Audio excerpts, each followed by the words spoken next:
ShopDog got busted licking his foot. Wow. We did our gravity bleed. We did a little push bleeding, but there's still a little bubbling in there. So I've got the Mighty Vac with, what, 20 inches of mercury or pounds of vacuum or however that's read. And you can see, well, maybe you can see, and I've got it jammed down in the feed to the master. And with that pressure on it, it's slowly drawing air bubbles out.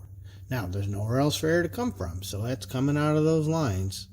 So I'll just leave that for a little while, let it finish pulling some air out of the lines. Air in hydraulic lines is never your friend because the air compresses and ruins the whole concept of a hydraulic brake. Alright, ShopDog and I are about to see if the brake is any better or if I'm going to actually have to have somebody help me bleed the brakes.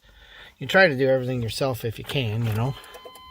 So, oh, she starts right up good. She doesn't, no brake light, but boy, the brake is spongy. So let's see what we got here. Yeah, there's still a little air yet. I'm at a point where I might want to check all my lines. Okay, let her come down a little bit until we're on concrete. I know Ollie. Oh, ShopDog's name is Ollie, by the way. Alright. So, there's brake. It's actually better than it was when we started with the truck. But, it's still not perfect. So, I guess at some point we'll just pick her up and do the old-fashioned bleed. Tried gravity, tried vacuum. You know, sometimes it just doesn't work out as easy as you want it to. Oh, and obligatory ShopDog video. There he is. I believe the saying is something about the best laid plans of mice and men. But you see what's going on here. We definitely have a leak at the base of the master here.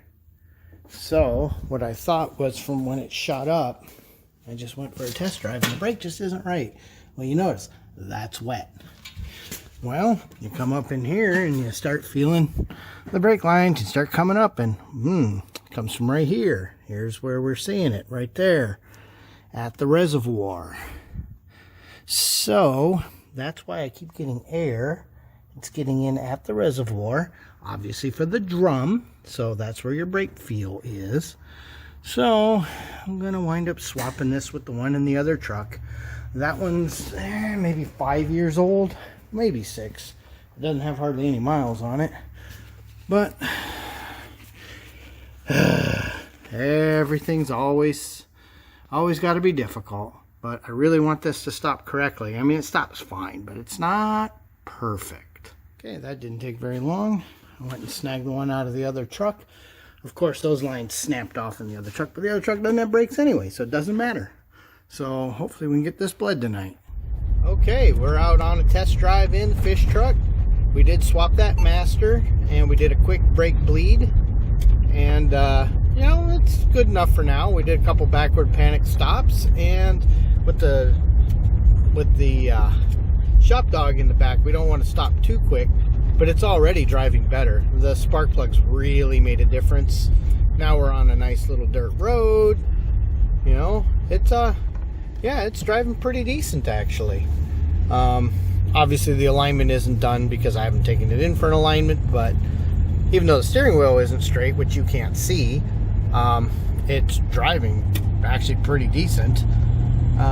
Yeah, so far she's got power. She stops, the lights work. I mean, we're pretty happy right now. So we'll check back in when we get back to the shop.